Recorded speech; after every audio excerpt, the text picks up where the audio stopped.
Ladies, gentlemen, welcome back. I'm excited for another little conversation with you today because we are talking about one of my favorite topics to talk about, and that is, well, if you haven't guessed, relationships. It's basically what this channel exists of, and I'm excited specifically to discuss dating and what it is that you should look for in a man. See, I grew up in a home with a beautiful dad, a dad that was incredible. He made me feel like anything was possible. He believed in all of my dreams. He was married to my mom and faithful to her. And yet, I still questioned what it was that I should be looking for in a man and how it should feel in relationship. So if you have also found yourself in a similar boat where you've wondered, what is it that I should be looking for in a man and how should it feel? Ladies, gentlemen, I am here to tell you today qualities that I found in my husband that I would tell anybody.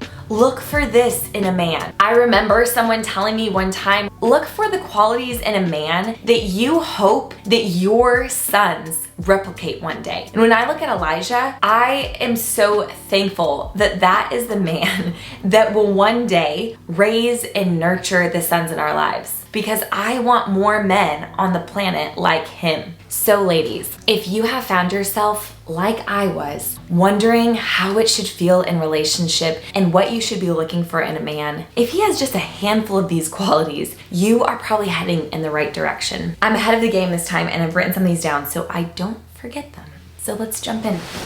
Number 1.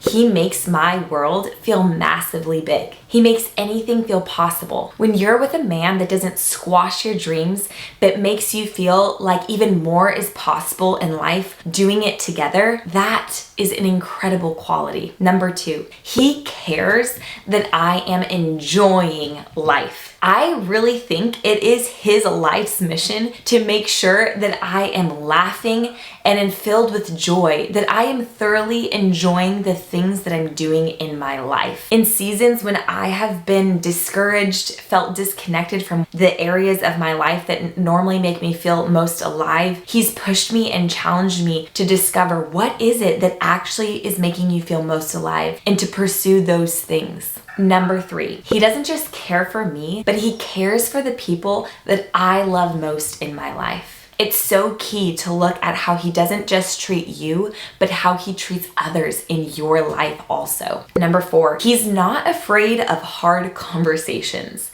He takes them on head on. See, this is an area in my life I had to grow in extremely much. It's actually something that I've learned is a very healthy part of a healthy relationship. If you're with somebody that seems to shy away from hard conversations and avoid painful topics and not allow you to call them out when they've made a mistake, that's really challenging because it's really hard to do healthy relationship with somebody that is unable to have hard conversations. Number 5, he's taught me the value of vulnerability. Vulnerability is a gift that we can give people if we choose to. And Elijah has shown me the gift of vulnerability. When you open your heart up and you don't allow the facade of life or the fears of what people might think of you if you openly share yourself, it's actually been a key to creating and cultivating healthier and more connected relationships in my life that I had not had before. It's something that I would highly encourage you to look for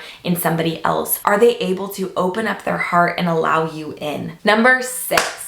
When life throws him a curveball, he makes the absolute most of it. The man that loves to be up in a tree and working hard all day out in the woods is suddenly home lighting candles and bringing home bouquets and making sure I have everything I need to make the hard situations in life so much better. You want to be with somebody that's able to take the hard things and make them less hard, because the reality is you're gonna walk through hard things in life. That's just life. So being with somebody that makes those hard things easier rather than harder is such a key. Number 7, he loves my family well. My family's not perfect. They are not the most pristine, polished people. Yet Elijah comes in and he opens his heart to them and he loves them as if they are his own family. He believes in them like I watch him believe in his own family members. It's so beautiful to see because often those in-law relationships can be challenging, but he's chosen even in the challenge to lean in and press in and continue to choose them. Number 8, he lives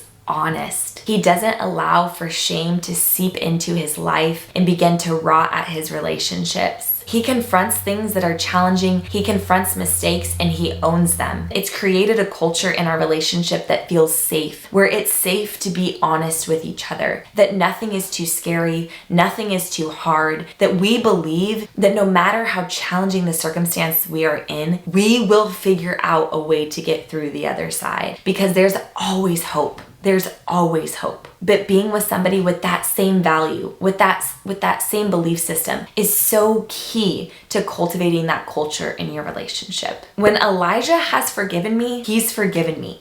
The slate has been wiped clean. The standard is restored. He doesn't hold that glooming, nasty thing that I've done over my head. Because when we forgive somebody, it renews the standard, right? When Jesus died on the cross, he doesn't remember the sins that we did yesterday. There's mercy new every morning. The same goes for us. When we forgive somebody, we're saying the standard has been restored. It's okay. Now, it might still be painful. It might still hurt. It might still be a thing that we have to work through and process and that he has to work through on his side as well. But the fact is, when he says, I forgive you, he really means it. He really means that the standard is restored. My expectation of you is not lowered because of what you did. I expect you to actually live back up to the standard that you are supposed to be living at. I am so thankful for that because sometimes we can use other people's mistakes as a weapon. We can use it to manipulate people and to frustrate people. And he ultimately creates a safe place for me to make mistakes and know that it's okay. We make mistakes in life and we're going to be able to learn from it and grow in it. Last but not least, he makes me feel beautiful and encourages me to exude more than myself and not anybody else. It's so important that you feel beautiful, that you feel that the man that you are with thinks you are beautiful, that is not trying to pressure you into being somebody that you're not, or forcing you to try something that you don't want to try that doesn't feel like you, but actually encourages you to be more genuinely yourself than anything else. You want to be with somebody that can see the gold in you, that can see beyond our humanness, that can see our spirit and call it out of us. We want to feel accepted and comfortable in the relationship that we're in. If you don't feel that in your relationship, it's important to, one, either have the conversation or acknowledge